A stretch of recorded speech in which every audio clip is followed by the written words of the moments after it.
I never thought the daughter I raised, the little girl I held through nightmares and taught to ride a bike, would one day look me dead in the eye and tell me I either serve her husband like house help or pack my bags and get out of her home.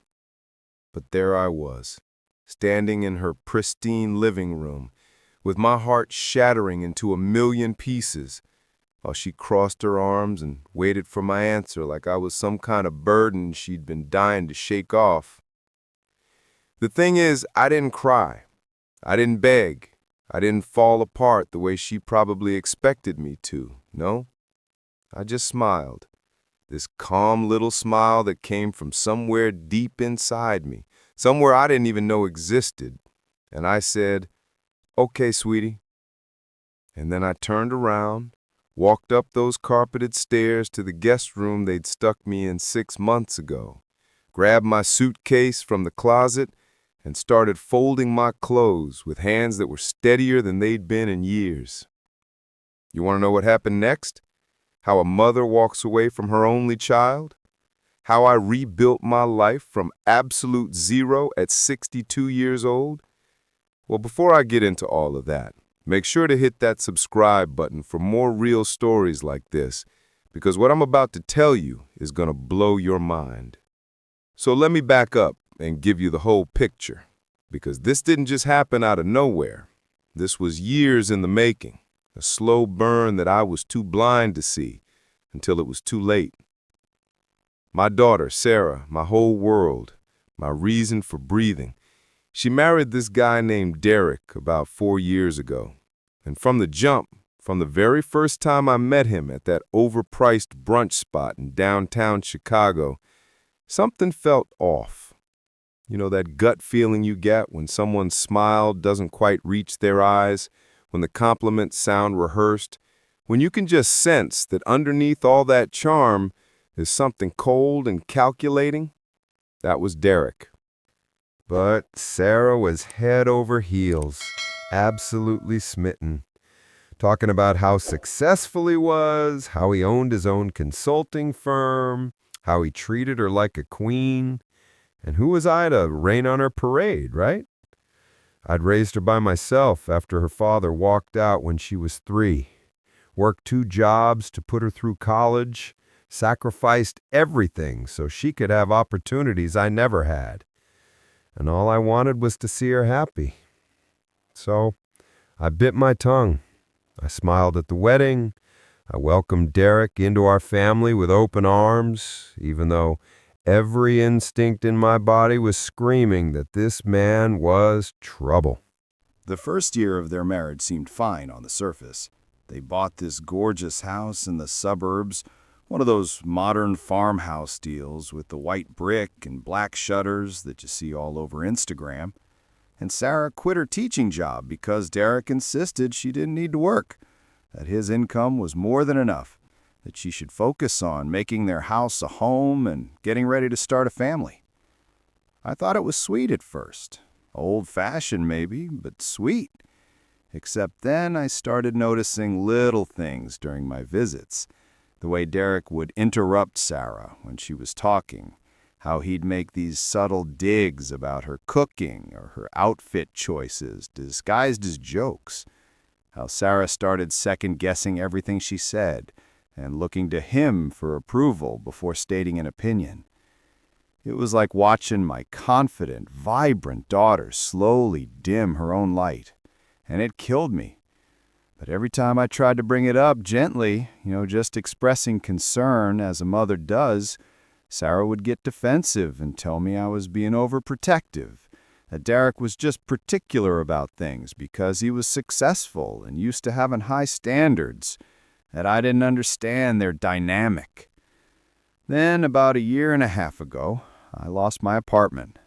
The building got sold to developers and they kicked everyone out, and my Social Security barely covered rent anywhere decent in the city. I'd worked as a nurse's aide for 30 years but never made enough to save properly because every extra penny went to Sarah's education and her needs.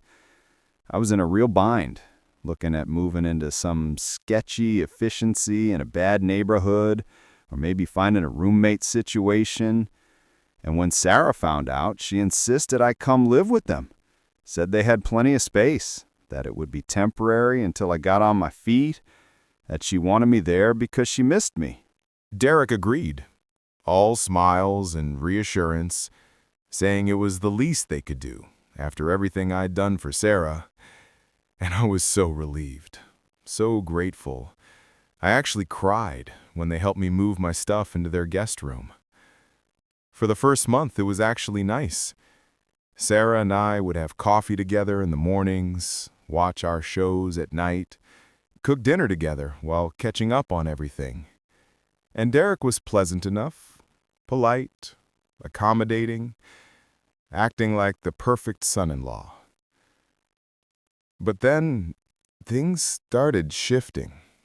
Little by little, degree by degree, the way water slowly comes to a boil. Derek started making comments about how I should contribute to the household, which, fair enough, I offered to pay some rent from my Social Security. But he waved that off and said what he really needed was help around the house, that Sarah was overwhelmed with all the cooking and cleaning, that since I was retired and home all day anyway, it would be helpful if I could pitch in. So I did. I started doing the dishes after meals, tidying up the living room, that kind of thing. Nothing major, just trying to be useful and not feel like a freeloader. But then the requests got bigger. Derek wanted me to do all the grocery shopping, then all the meal prep, then all the laundry, then the deep cleaning every week. And suddenly, I wasn't a guest anymore. I was unpaid labor. And the way he'd ask for things changed, too. Less requests and more demands. Expectations that I just handle stuff without being told. Sarah didn't say anything. She just let it happen. And when I tried to talk to her privately, she got this tight expression on her face and said Derek had a point, that I was living there for free and the least I could do was help out, that she was tired and stressed and didn't have the energy to manage a household by herself. I felt like I'd been slapped, but I swallowed it down and told myself this was temporary, that I just needed to save up a little more and then I could move out and things would go back to normal between us. Except there was no saving up because my Social Security barely covered my medical expenses and the phone bill and the few personal items I needed. And months kept slipping by while I basically became their maid, cooking 3 meals a day, cleaning bathrooms, doing Derek's dry cleaning runs, even ironing his damn shirts while he sat on the couch barking orders about starch and crease placement. The worst part wasn't even the work. It was the way Derek treated me, like I was invisible unless he needed something, like I was some servant who existed solely to make his life easier. And Sarah just stood by and watched it happen. My daughter, who I raised to be strong and independent and kind, she was letting her husband treat her mother like garbage and saying nothing. Then came the dinner parties. Oh, God, the dinner parties. Derek loved to entertain, loved to show off their beautiful home and his beautiful wife and play the big shot in front of his colleagues and friends. And I was expected to cook these elaborate meals, serve them like I was catering staff, then disappear upstairs while they ate and laughed and enjoyed themselves. I'll never forget this one night, about 2 months ago. Derek was having his boss over, some big deal partner from the firm, and he gave me this whole list of instructions, appetizers and a 3-course meal and specific wine pairings. I spent the entire day cooking. My feet were killing me. My back was screaming. But I did it because Sarah asked me to, because she said it was really important for Derek's career. I served the food, and this boss guy complimented everything, said it was restaurant quality, asked who their caterer was. And Derek didn't even acknowledge me, just took the credit, and said his wife was an amazing cook. And Sarah, my baby girl, she just smiled and said thank you, like she'd been the one slaving in that kitchen all day. I went upstairs and cried for the first time since moving in. Really cried. The kind of crying where you can't catch your breath and your whole body hurts. Because I realized my daughter was ashamed of me. Ashamed that her mother was living with her. Ashamed of who I was and where I'd ended up. Things got worse after that. The disrespect became more blatant. Derek would snap his fingers at me when he wanted something. Literally snap his fingers like I was a dog. And if the house wasn't spotless or dinner wasn't ready exactly when he wanted it, he'd make these passive-aggressive comments about how some people just don't understand the value of hard work, how lucky some people are to have a roof over their heads. And Sarah would nod along or change the subject, but never, not once, did she defend me. I started feeling sick all the time. My chest would get tight, I couldn't sleep. I'd lie in that guest room staring at the ceiling, wondering where I went wrong as a mother.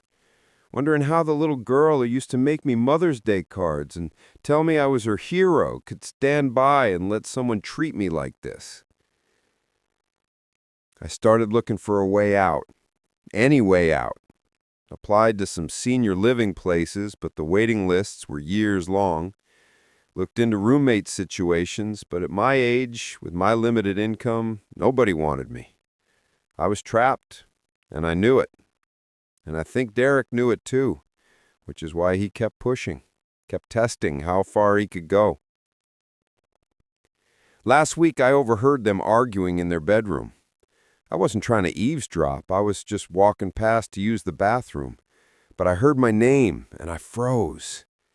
Derek was saying I was cramping their style, that they couldn't have a normal marriage with me around, that I was a constant reminder of Sarah's humble beginnings, and it was embarrassing when his friends came over, that she needed to do something about me. Sarah's voice was softer, harder to hear, but I caught enough. She was agreeing with him, saying she knew it had gone on too long, that she felt guilty but also resentful, that she didn't sign up to take care of her mother at this stage in her life, that she wanted her house back, her life back. I stood there in that hallway feeling like someone had reached into my chest and ripped my heart out. This was my daughter, my only child, the person I'd sacrificed everything for, and she was talking about me like I was some kind of burden she couldn't wait to dump. I went back to my room and sat on the edge of the bed trying to process what I'd heard, trying to figure out what to do, where to go, how to survive. And that's when the real fears set in, because I had nowhere to go. No family besides Sarah, no close friends who could take me in, no savings to fall back on. I was utterly and completely alone. Then came yesterday morning. I'll remember it for the rest of my life. I was in the kitchen, making breakfast, scrambling eggs the way Derek liked them, slightly runny with cheese. And he came down in his suit, already looking irritated about something. Sarah followed a few minutes later in her expensive athleisure outfit, and they both sat at the island while I served them, like always. Derek ate a few bites, then pushed his plate away and said, "We need to talk."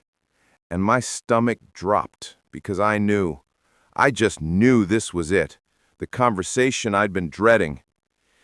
He said their lifestyle had changed, that they were planning to start a family soon and needed to reconfigure the house, that the guest room was going to become a nursery.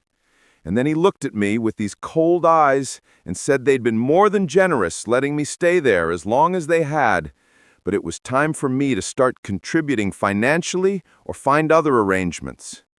And when I said I couldn't afford to pay rent and find another place on my Social Security, he shrugged and said then I needed to earn my keep properly, that if I wanted to continue living there, I needed to accept my role as household help, full-time cooking, cleaning, childcare when the baby came, basically be their live-in servant, and in exchange, I could stay in the basement.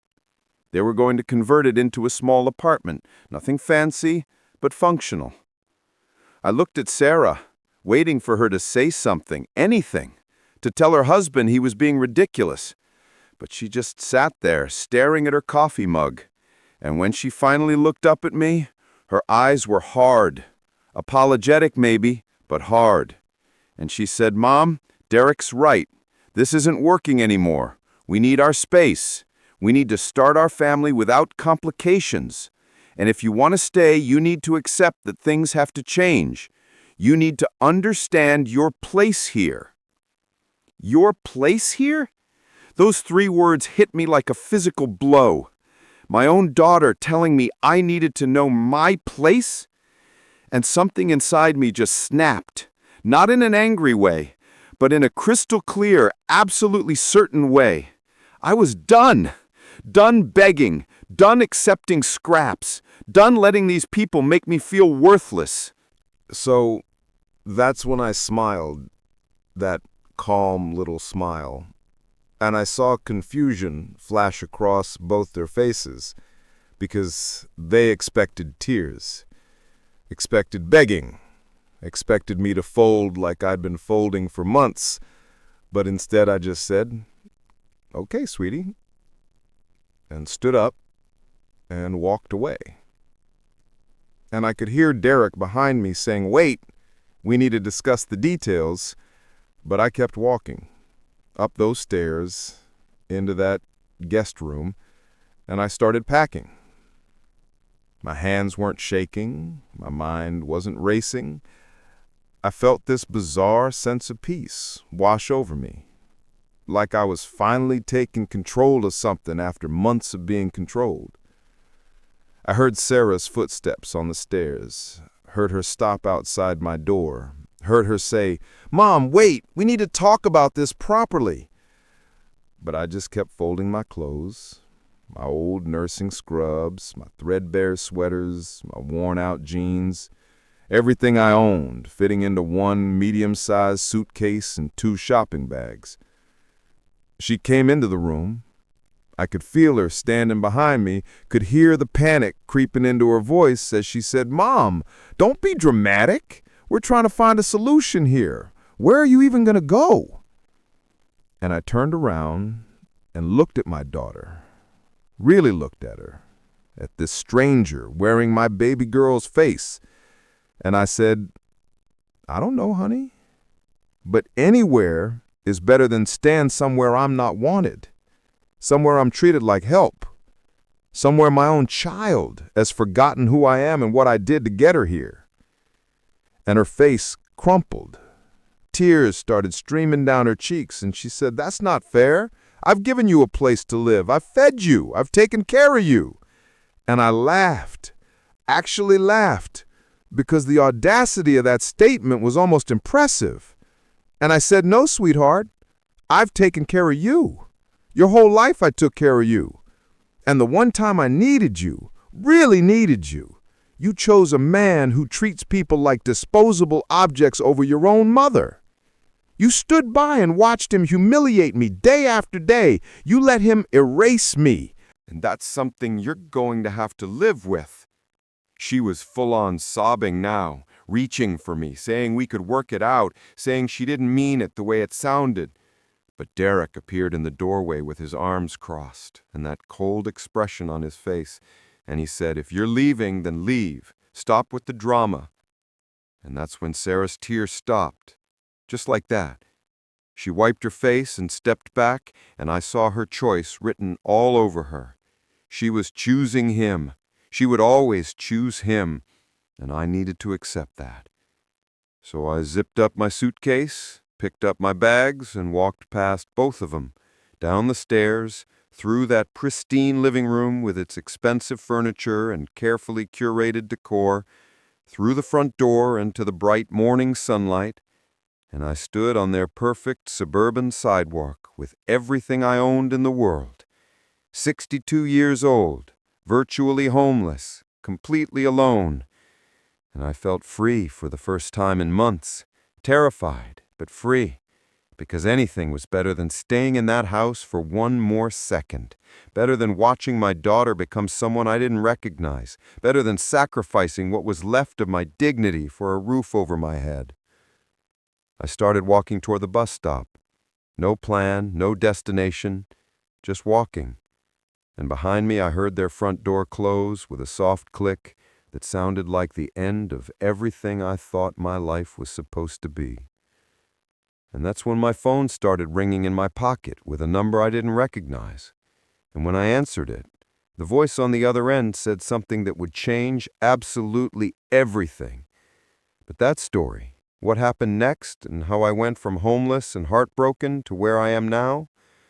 So there I was, standing on the sidewalk with my whole life packed into one suitcase and 2 shopping bags, phone pressed to my ear, and this voice I didn't recognize says, "Mrs. Patterson, this is Jennifer Chen from Morrison and Associates.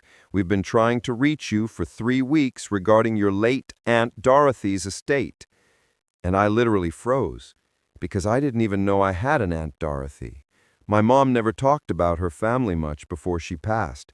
There was always this vague mention of a sister back east that she wasn't close with, but that was it. And this lawyer lady is telling me that Dorothy died 4 months ago and left me as the sole beneficiary in her will, That there's property and assets that need to be claimed. And I'm standing there in the suburbs of Chicago watching a school bus drive by while my brain tries to process what's happening, because this feels like some kind of cosmic joke. Like the universe waited until I hit absolute rock bottom to throw me this bizarre lifeline. I told her I didn't understand, that there must be some mistake. I barely knew Dorothy existed. And Jennifer Chen, in her professional lawyer voice, explains that Dorothy was my mother's older sister, that they had a falling out decades ago over something family-related, pride and stubbornness keeping them apart the way it does. And Dorothy never married, never had kids, spent her whole life working as a librarian in this small town in upstate New York. And apparently she kept tabs on me over the years, knew about Sarah, knew about my struggles, and decided whatever beef she had with my mom shouldn't follow into the next generation. Jennifer says I need to come to their office in Rochester to sign papers and deal with the estate details, that there's a house, some savings, nothing extravagant, but substantial enough to matter. And I'm doing math in my head, trying to figure out if I even have enough money for a bus ticket to New York, while simultaneously trying not to completely lose it on this random sidewalk. I tell her I'll be there as soon as I can figure out travel, and she says take your time. The estate isn't going anywhere. Gives me her direct number and email, tells me to call if I have questions. And when I hang up, I just stand there for a solid 5 minutes trying to wrap my head around the fact that an aunt I never knew just potentially saved my life from beyond the grave. Like she saw me drowning and threw me a rope, even though we'd never even met. I walked to the bus stop and took the city bus downtown, got off at the Greyhound station, and used my debit card to buy a ticket to Rochester, leaving that night. Spent my last $40 on the ticket and had maybe $15 left to my name. No plan for what happened when I got there, no hotel reservation, nothing. Just pure faith that this wasn't some elaborate scam and that Dorothy, whoever she was, had actually left me something real. I sat in that bus station for 6 hours waiting for the overnight bus, watching people come and go, families and business people and college kids, everyone with somewhere to be. Someone waiting for them. And I felt so utterly alone. It was like being underwater, that weird, muffled feeling where everything seems distant and unreal. And I kept expecting Sarah to call, kept checking my phone, hoping to see her name pop up, hoping she'd realize what she'd done and was calling to apologize, to beg me to come back, to say she chose wrong and wanted to fix it. But my phone stayed silent. Not a text, not a call, nothing. And that hurt worse than anything Derek ever said to me, because her silence was confirmation that I'd been right. She'd made her choice, and I wasn't it. The bus ride was 20 hours with stops, cramped seats and stale air and the constant hum of the engine.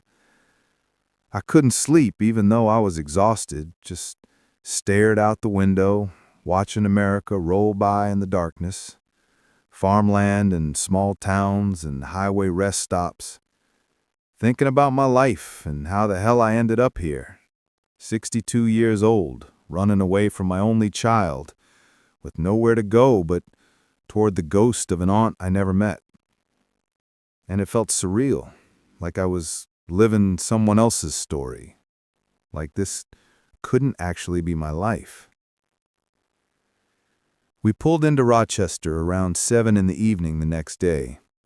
I was stiff and sore and probably smelled terrible. Dragged my stuff off the bus and stood in this strange city, having no idea what to do next. Found a coffee shop with Wi-Fi and used their bathroom to freshen up as much as possible, and sat down with a $5 coffee I couldn't afford and Googled Dorothy Patterson, upstate New York. And stuff actually came up. Obituaries and property records, and I found her address, this house in a town called Fairhope, about 40 minutes outside Rochester. And I felt this weird connection, seeing her name in print. This woman who shared my blood and my last name, but was a complete stranger. I couldn't afford a hotel, so I found a 24-hour diner and spent the night there nursing coffee and pie. The waitress was this sweet older lady named Brenda, who could tell I was going through something and kept refilling my cup without charging me. And around 3 in the morning, when the place was empty except for one drunk guy in the corner booth, she sat down across from me and said, "Honey, you look like you're carrying the weight of the world." And something about her kindness just broke me open. I started crying right there in that diner booth. Told her the whole story, Sarah and Derek and the ultimatum and the aunt I never knew. And Brenda listened without judgment, just nodded and squeezed my hand and said, "Sometimes God closes doors so hard they slam in your face, but he always opens a window. You just gotta have faith to climb through it." And I'm not even particularly religious, but something about the way she said it gave me this tiny spark of hope. Morning came and I called Morrison and Associates. Told them I was in town and could come by whenever. Jennifer Chin sounded surprised I'd gotten there so fast. Said come by at 10 and we'd go through everything. So I freshened up again in the diner bathroom, left Brenda a $10 tip, which was literally half the money I had left, but she'd earned it, and took a local bus to the law office. Morrison and Associates was in this old brick building downtown, very official and intimidating. But Jennifer Chin turned out to be younger than she sounded on the phone, maybe late 30s, kind eyes behind designer glasses, and she shook my hand and said, "I'm so glad you made it. Dorothy would be happy to know you came." And we sat in her office while she laid out the whole situation. Dorothy had lived in the same house for 40 years, paid it off decades ago. It was a modest 2-bedroom cottage on 3 acres of land in Fairhope. Nice area, quiet, property worth maybe $250,000. Plus she had about $80,000 in savings and retirement accounts. No debt, everything clean and clear. And it was all mine if I wanted it. I just needed to sign papers and provide identification and go through probate, which would take a few months. But the house was empty and I could stay there immediately if I needed to. I literally could not speak. Just sat there with tears streaming down my face while Jennifer pushed a box of tissues across her desk and said, "Take your time." And when I finally found my voice, I asked why. Why would Dorothy do this for someone she never met? And Jennifer said she actually met Dorothy a few times over the years, handling her legal affairs. Said Dorothy was quiet and private, but deeply thoughtful. that she'd mentioned once that her biggest regret was the family rift, that she'd watched from afar as I struggled to raise Sarah alone and wished she'd had the courage to reach out, that this was her way of making amends even if it came too late for reconciliation. And hearing that just destroyed me, because here was this woman who cared about me from a distance, while my own daughter, who I'd sacrificed everything for, had thrown me away like garbage. We spent 2 hours going through paperwork. I signed what felt like 100 documents, provided my driver's license and social security card, answered questions about my relationship to Dorothy for the legal records, and then Jennifer handed me a key, actual metal key on a simple key ring, and said the address is written on this paper. The utilities are still on until the estate settles. There's some furniture and Dorothy's belongings still in the house. You can go through everything and decide what to keep or donate. Take your time figuring things out, and if you need anything, just call me. And I took that key and held it so tight the metal dug into my palm, because it represented something I hadn't had in so long. A place that was mine, somewhere nobody could take away or attach conditions to, somewhere I could just exist without performing or serving or shrinking myself to fit someone else's expectations. Jennifer called me a cab because I clearly couldn't afford one, but she insisted and put it on the firm's account, said Dorothy's estate would cover it. And 45 minutes later, I'm pulling up to this adorable cottage with yellow siding and white trim, big trees in the yard, a porch with a swing, flower beds that needed weeding, but you could tell they'd been loved once. And it was so far from Sarah's sterile modern farmhouse. This was a real home, lived in and warm and full of character. And I paid the cab driver with money Jennifer had given me for immediate expenses, grabbed my pathetic luggage, and walked up those porch steps feeling like I was walking into a different life. The key turned smooth in the lock, and the door swung open, and I stepped into Dorothy's house. My house now, I guess. And it smelled like old books and lavender and something else I couldn't name. Maybe just time. The furniture was dated, floral couch and doily-covered side tables, but it was clean and cozy, lived in but not cluttered.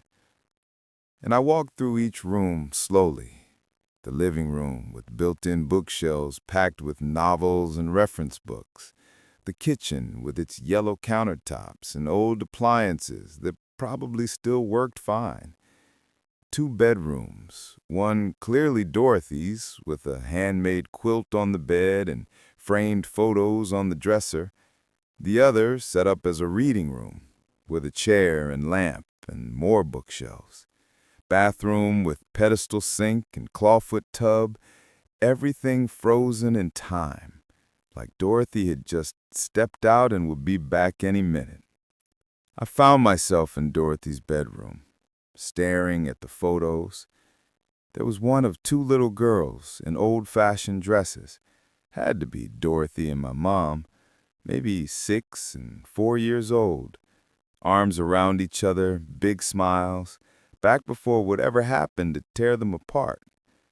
And I picked it up and studied my mother's young face, trying to see hints of the tired woman I'd known.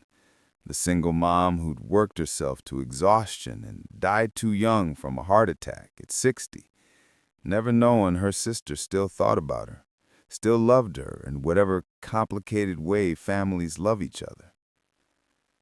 There were more photos. Dorothy through the years, always alone or with library colleagues.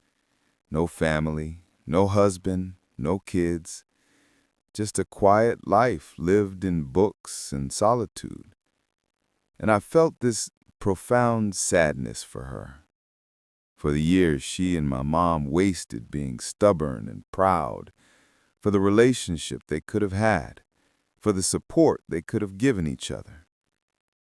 And I made a promise right there, to Dorothy's memory, that I wouldn't make the same mistake with Sarah, that no matter how much she'd hurt me, I'd leave the door open. I'd be the bigger person. I wouldn't let pride steal away whatever chance we had at reconciliation, even if it took years, even if it never came. I spent that first night in Dorothy's house, in my house, sleeping in the guest room, because I wasn't ready to use Dorothy's bed yet. Felt too intrusive. And I slept better than I had in months. 10 solid hours of deep, dreamless sleep. The kind of sleep that only comes when your body finally feels safe.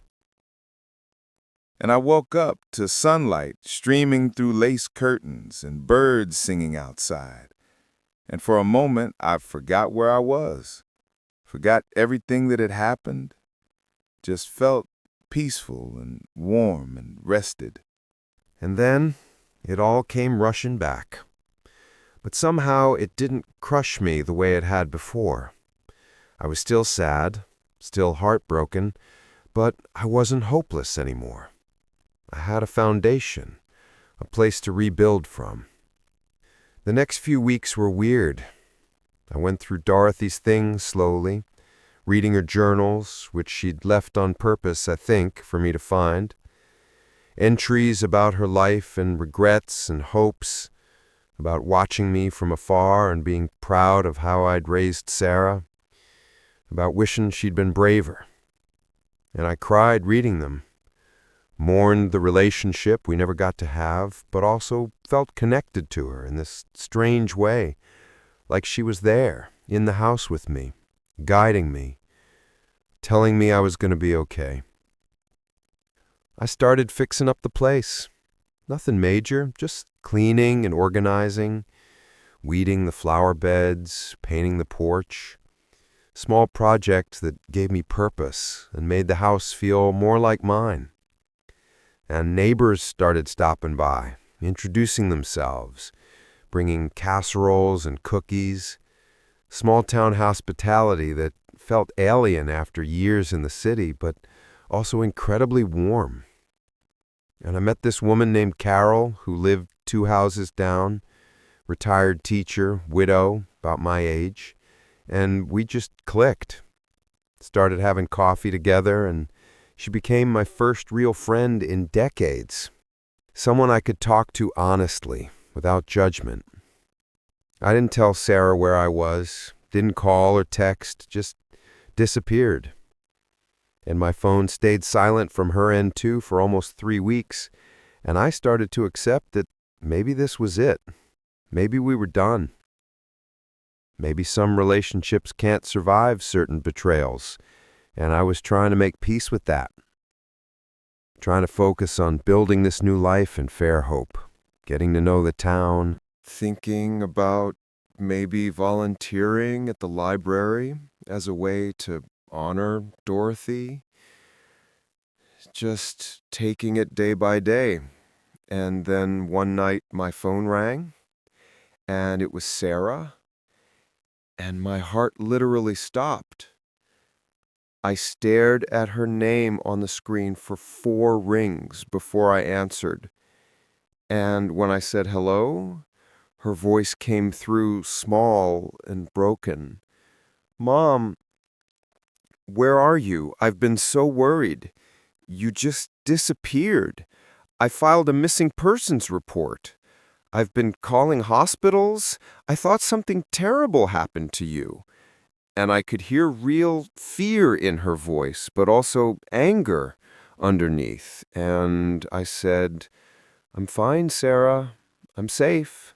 I'm in New York dealing with family estate stuff."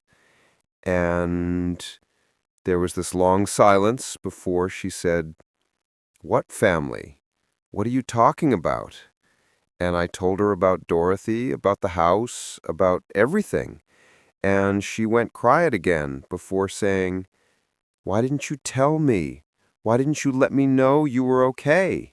And I laughed. Couldn't help it. Said, "Sarah, you told me to know my place. You stood by while your husband treated me like a servant. You made it clear I was a burden you wanted gone. What exactly was I supposed to tell you?" And her voice got defensive, said, "That's not what happened. I was trying to find a solution that worked for everyone. You're being unfair." And I felt anger surge up hot and sharp and said, "No, honey, what's unfair is spending 6 months watching you become someone I don't recognize. What's unfair is sacrificing my entire life for you and having you throw me away the second I needed help. What's unfair is you choosing a man who treats people like objects over your own mother." And she started crying, said, "I never meant to hurt you. I was confused and overwhelmed, and Derek was in my ear constantly, and I didn't know how to balance everything." And I said, "Then you should have chosen me, or at least not chosen so publicly to humiliate me." And we went back and forth like that, both of us crying, both of us hurt and angry and confused. And finally I said, "Sarah, I love you. I will always love you. You're my daughter, and nothing changes that. But I can't have a relationship with you if it means accepting disrespect, if it means watching you let your husband treat me like I'm worthless. I deserve better than that. And frankly, you deserve better than a marriage where your husband makes you abandon your values." And she got quiet, really quiet. And then she said, "Derek and I have been fighting a lot since you left. He doesn't understand why I'm so upset. Says you were taking advantage of us, and it's good you're gone. And I don't know, Mom. I don't know if I agree with him anymore. I don't know if I like who I am with him." And my heart broke for her, because I heard my baby girl in there somewhere, confused and lost. And I said, "Then you need to figure that out, honey. You need to decide who you want to be and whether Derek supports that or diminishes it. But that's your journey. I can't make those choices for you. All I can do is be here when you're ready, if you're ready." And she asked where here was, if she could come visit. And I hesitated because part of me wanted to protect this new peace I'd found, but another part, the mother part, wanted to see my daughter, wanted to believe she could change, could wake up from whatever spell Derek had her under. So I gave her the address and said, "You can come if you want, but Derek is not welcome. This is my space and I won't have him in it." And she said, "Okay." Just okay. And we hung up, and I sat there in Dorothy's living room, in my living room, wondering if I'd just made a huge mistake or taken the first step toward maybe, possibly, healing something I thought was broken forever. And that's where things got really complicated. Because what happened when Sarah showed up 3 days later, what she told me about Derek, about their marriage, about what had been going on behind closed doors, it changed everything I thought I understood about the situation. 3 days after that phone call with Sarah, I'm standing at my kitchen window, watching a silver sedan pull into the driveway, and my stomach drops because I recognize that car. It's the one Derek bought her last year, the luxury crossover he insisted she needed, even though her old Honda ran perfectly fine. And I watched Sarah get out alone, thank God, no Derek in the passenger seat, and she looks thin, thinner than when I left, her face pale and drawn like she hasn't been sleeping, and she stands there for a moment just staring at the house before she starts walking toward the porch. And I meet her at the door because, despite everything, she's still my daughter, still the little girl who used to run to me when she was scared. And when our eyes meet, she just crumbles, falls into my arms right there on the porch, sobbing so hard her whole body shakes. And I hold her the way I held her when she was small, stroking her hair and making those soothing mom sounds that come automatically even when your heart is breaking. And we stand there for I don't know how long before I guide her inside and sit her down on Dorothy's floral couch and make her tea the way she likes it, with honey and lemon, and she wraps her hands around the mug like she's trying to absorb its warmth and says, "Mom, I'm so sorry. I'm so sorry. I don't know what happened to me. I don't know how I let things get so bad." And I sit next to her and say, "Tell me everything, honey. Tell me what's really going on." And that's when it all comes spilling out. The truth I'd suspected, but couldn't quite see while I was living in that house. Sarah tells me that Derek's control didn't start with me. It started with her, years ago. So subtle, she didn't even notice at first. Little comments about her clothes or her friends. Suggestions that became expectations, that became demands. Isolating her from her teaching job and her colleagues under the guise of letting her focus on being a wife. Controlling their finances, even though she'd brought savings into the marriage. Monitoring her phone and her social media. Getting angry when she didn't text back immediately. And by the time I moved in, she was already so beaten down, so convinced that his way was the right way that she couldn't see how crazy it had all become. She says having me there made it worse because Derek saw me as competition for Sarah's attention and loyalty, that he deliberately set up that servant dynamic to humiliate me, sure, but also to force Sarah to choose sides, to prove her allegiance to him over her own mother. And every time she pushed back, even a little bit, he'd give her the silent treatment or make her feel stupid and ungrateful, tell her she was being too sensitive, that she didn't understand how stressful his job was, how much pressure he was under providing for them. Classic manipulation stuff that sounds obvious from the outside, but when you're in it, when someone's rewriting your reality every single day, you start to doubt yourself, start to think maybe you are the problem. She tells me the morning I left, after I walked out, Derek was triumphant, said now they could finally live their lives without interference. But Sarah felt sick, physically sick, couldn't stop crying.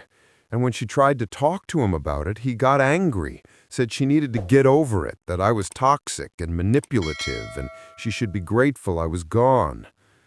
And something in her finally snapped. She said she saw him clearly for the first time in years, saw how cold he was, how controlling, how he'd systematically destroyed every relationship she had outside their marriage. And she told him she wanted me back, wanted to apologize and make things right. And he said absolutely not, said if she contacted me, he'd leave her, just straight up threatened divorce if she chose her mother over him. And she was terrified because he'd convinced her she couldn't survive without him, that she had no skills, no job, no way to support herself. But the fear of losing me forever was stronger than the fear of losing him. So she went behind his back, filed that missing persons report to try to find me. And when she finally got the courage to call me, Derek found out and they had this massive blowout fight where he said things, terrible things about me and about her, called her pathetic, and said she was just like me, weak and needy and destined to be alone. And she said that's when she knew, really knew that she had to leave. She's crying again, telling me all this, mascara running down her face, hands shaking, and she says she moved out 2 days ago, went to her friend Amy's house, the one friend Derek hadn't managed to completely alienate, and she's filing for divorce. It's over, she's done. But she's terrified and ashamed and doesn't know how to rebuild her life, doesn't know if I can ever forgive her for what she put me through. And I'm sitting there trying to process everything, trying to reconcile my anger with my love, my hurt with my hope. And I realize this is the moment. This is where I decide what kind of person I want to be, what kind of mother, whether I'm going to hold on to bitterness or choose grace. And I take her face in my hands the way I did when she was little, and I say, baby, I forgive you. I don't excuse what happened, and it's going to take time to rebuild trust, but I forgive you because you're my daughter, and I love you. And I understand that you were trapped in something toxic and scary. And we're going to get through this together, you and me, the way we always have. And she falls apart again, but it's different this time. It's relief, it's release, it's the beginning of healing. We spend the next 3 days talking, really talking, processing everything that happened. Her apologizing over and over, me reassuring her that we'll be okay. And I tell her about Dorothy, about the journals, about the regret of wasted years. And I say I won't let that be our story. I won't let pride or hurt keep us apart. We've both made mistakes and we're both going to do better. And gradually I see glimpses of my real daughter coming back. The confident, smart, funny woman I raised. She's buried under layers of trauma and manipulation, but she's there. And I'm going to help her find herself again. Sarah stays with me for 2 weeks. Sleeps in Dorothy's room, which somehow feels right. Like Dorothy would want her there. Would want to help heal this family rift from beyond the grave. And we fall into this routine. Morning coffee on the porch, working in the garden together, cooking meals and watching old movies, talking about everything and nothing. And Carol comes by and meets Sarah and tells her, "You've got a good mom. Don't ever forget that." And Sarah just nods with tears in her eyes. Derek calls and texts constantly at first, alternating between apologetic and angry, promising to change, then threatening legal action. Typical abuser playbook stuff. And Sarah blocks him eventually, gets a lawyer, starts the divorce process, and it's hard. She's grieving the person she thought Derek was, mourning the future she'd imagined. But she's also relieved, lighter somehow, like she's been carrying around this enormous weight and finally set it down.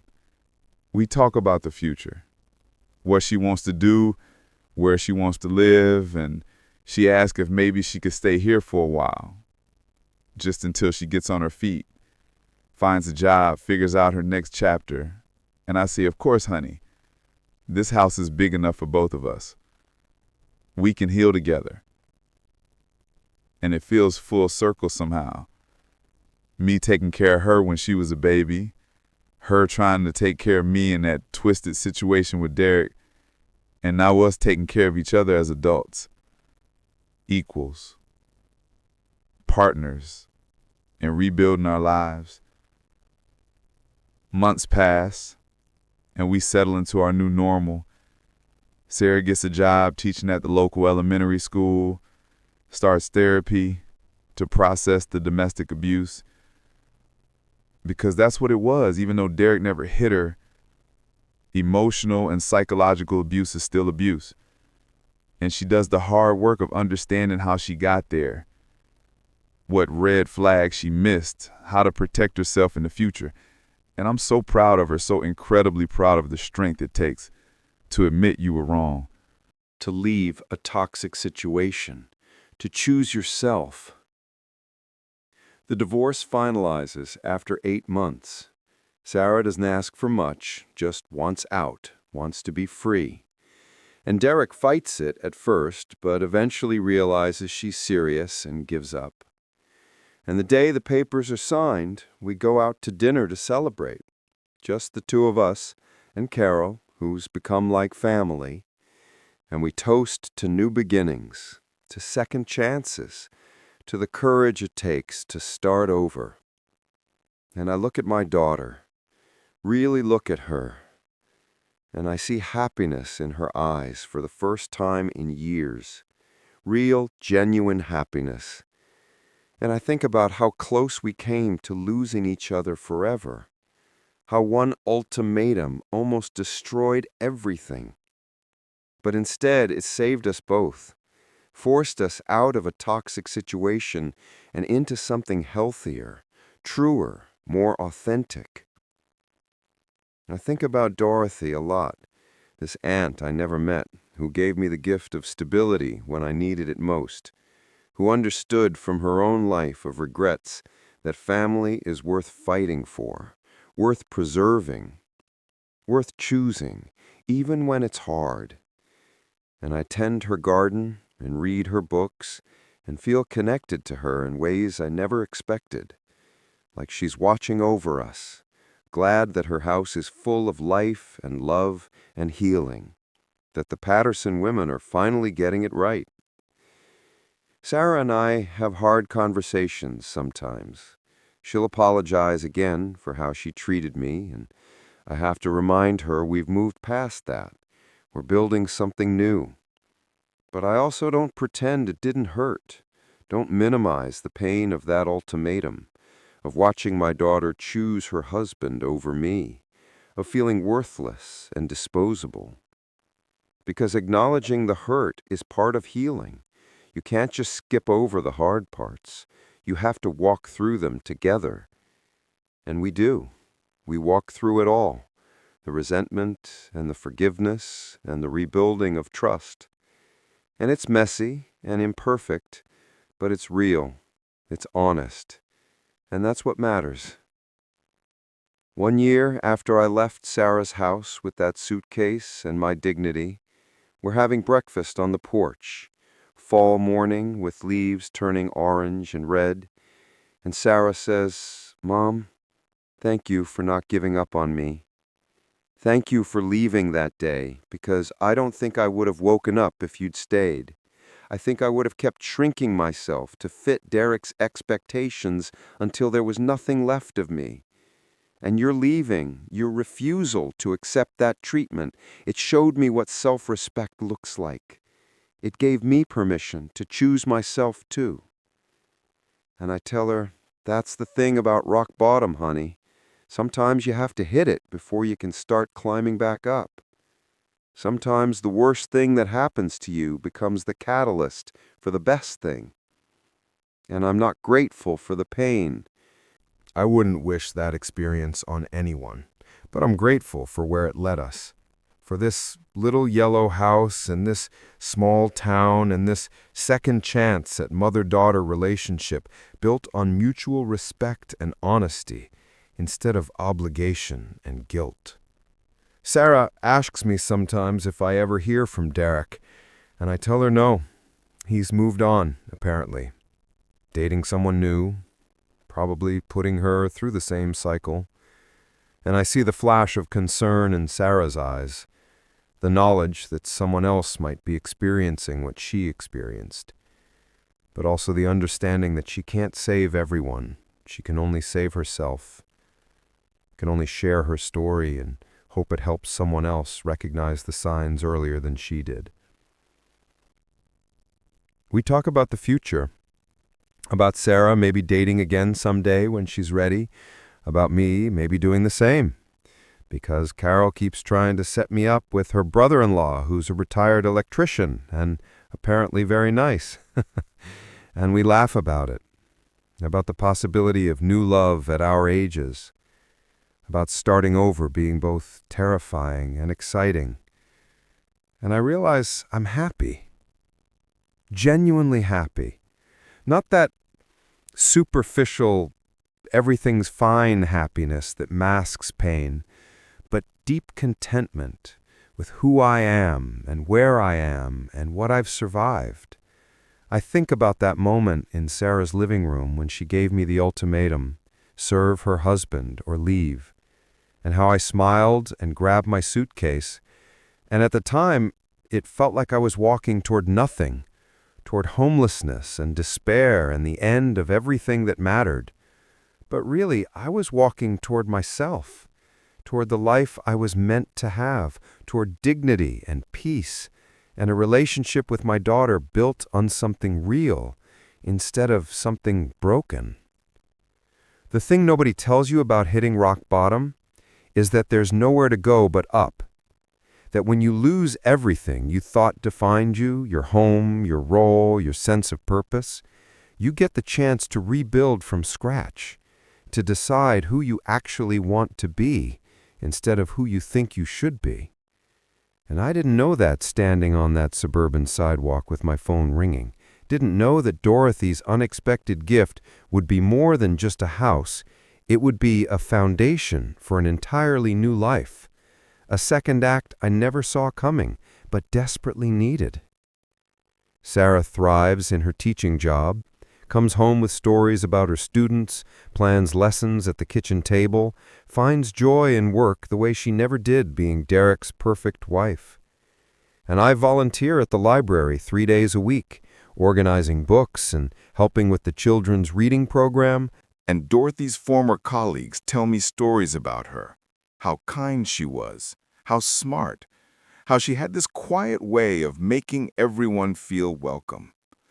And I feel proud to be her niece, grateful that her blood runs in my veins, that her legacy is more than just property and savings. It's the reminder that it's never too late to choose family, to bridge gaps, to heal old wounds. I still have moments of sadness, still grieve the years Sarah and I lost to Derek's manipulation, still wonder what would have happened if I'd spoken up sooner, been more forceful about my concerns. But Carol reminds me that you can't live in the what-ifs. You can only live in the what is. And what is, right now, is pretty damn good. It's breakfast with my daughter. It's a garden I planted with my own hands. It's neighbors who've become friends. It's a community that feels like home. It's waking up every morning in a house that's mine, with no one to serve, no one to perform for, just me and my life and my choices. And that's everything. The moral of this story isn't that you should abandon your children when they hurt you, or that walking away is always the answer. It's that sometimes the most loving thing you can do is refuse to participate in your own diminishment, is model self-respect even when it costs you everything, is trust that if the relationship is real and worth saving, the other person will eventually find their way back to you. And Sarah did. She found her way back, and we're building something better now, something honest. And I'm learning that forgiveness doesn't mean forgetting. It means choosing to move forward without letting the past define every present moment. And that's the work. That's the daily practice of healing. And we're doing it together. So yeah, my daughter gave me an ultimatum: serve her husband or leave. And I smiled and grabbed my suitcase and walked into the unknown. And it was the scariest thing I've ever done, but also the bravest. And it led me here, to this yellow house in upstate New York, to a relationship with my daughter that's real instead of broken, to a life that's mine instead of someone else's. And if I could go back to that moment, standing in her living room, I wouldn't change a thing, because every painful step led me exactly where I needed to be, led us both where we needed to be. And that's worth everything: the heartbreak, the fear, the uncertainty, all of it, because we came out the other side better, stronger, more ourselves than we've been in years. And that's the real happy ending. Not perfect, not simple, but real and earned and ours. If this story touched your heart, don't forget to like, comment, and subscribe for more real stories like this one.